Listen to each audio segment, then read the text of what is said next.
the point mentioned, Dr. Hussain, by the Prime Minister was all the opposition has done is spread negativity.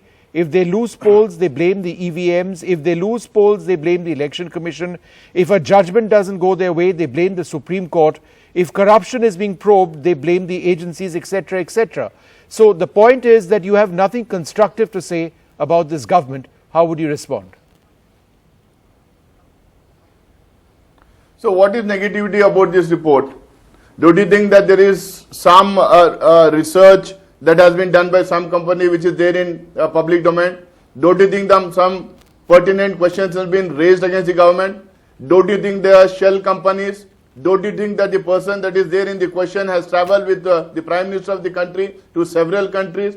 After that he has got contracts. Don't you think that one of our important functionaries in the government has been named in the CAG report of Central Sri Lanka? Don't you think that the money that has been invested by the poor people in LIC, in SBA and other PSUs have been given away to one crony capitalist friends of the government or the Prime Minister? Don't you think that there is a prima facie case in this because the stocks of that company has come down? Don't you think that these people, those who have invested money in these banks, may lose their money? Don't you think there should be an inquiry in this? Okay. The whole question is, what Congress has done or not done in the past is not in question today. What is there in question today is, there is a company which has duped and has got out of contracts. That is an allegation. Those remarks were expunged.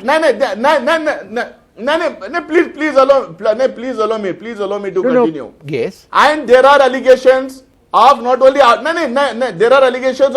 out of turn tenders and contracts, but also without doing due diligence, financial institutions have given him money, despite the fact that this person and this company owes huge sums of money to those institutions. Okay. Why is the ED or the CBI and the IT, which is overactive in harassing the... Well, the point mentioned by the Prime Minister was that the ED seems to appear to unite the opposition. Is not active now.